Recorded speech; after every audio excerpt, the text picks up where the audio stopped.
There are multiple narrations and statements that mention the shaking of the throne of Allah subhanahu wa ta'ala. So how is it that the throne of Allah would shake, and why?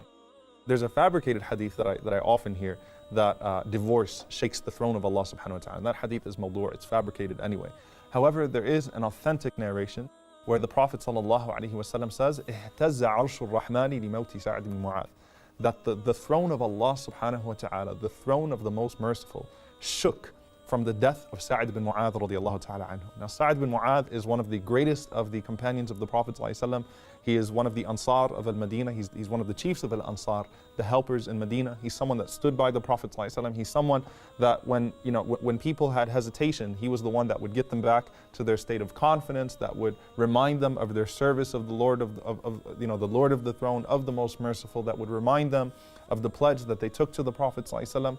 I mean, he has an incredible life. I mean, subhanAllah, just to think that this man only lived as a Muslim for 5 years, and the Prophet ﷺ said that the throne of the most merciful shook because of his death. He died in his 30s, he only lived as a Muslim for a few years.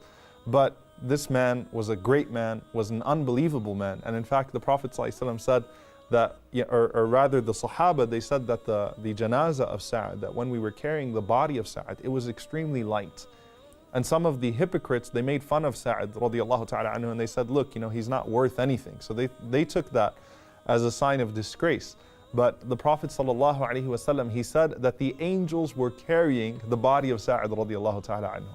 So what is it that actually means, that the throne of the most merciful shook?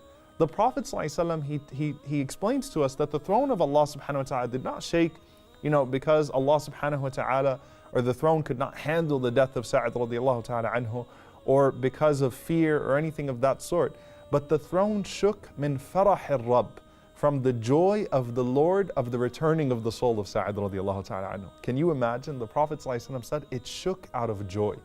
And Imam Hassan al-Basri rahimahullah, he comments on that, and he says that it didn't shake out of fear or trauma, but rather out of joy of Sa'd, or for Sa'd returning to his Lord, the same way that Mount Uhud shook when the Prophet ﷺ was with Abu Bakr, Umar and Uthman on it. And Rasulullah ﷺ told Mount Uhud, Uthbut ya Uhud, that be firm, O Uhud, because you have upon you a prophet, a Siddiq, a man of truth, and 2 martyrs. And the Prophet ﷺ said, Uhud is a mountain that loves us and we love it. So it shook, recognizing the greatness of the one that was upon it. Or the tree that cried when the Prophet ﷺ left it, because Rasulullah ﷺ used to give khutbah leaning on this tree. That tree shook and it cried when the Prophet ﷺ left it, recognizing the greatness of the one that departed. So the scholars, they say that Sa'd radiallahu ta'ala anhu, he eventually died from a wound that he suffered in the Battle of Khandaq. And so he was considered a shaheed, he was considered a martyr.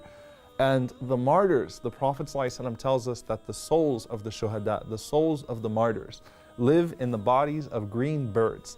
And their nests are in chandeliers hanging from the throne of Allah subhanahu wa ta'ala. Can you imagine that? The nests are in lamps and chandeliers hanging from the throne of Allah subhanahu wa ta'ala. And the Prophet ﷺ said they leave when they please, and they eat from the fruits of paradise, and they go where they like, and then they come back and they stay in these chandeliers under the throne of the most merciful. And so the joy of Sa'd radiallahu ta'ala anhu coming to occupy one of those chandeliers caused the throne of the most merciful to shake.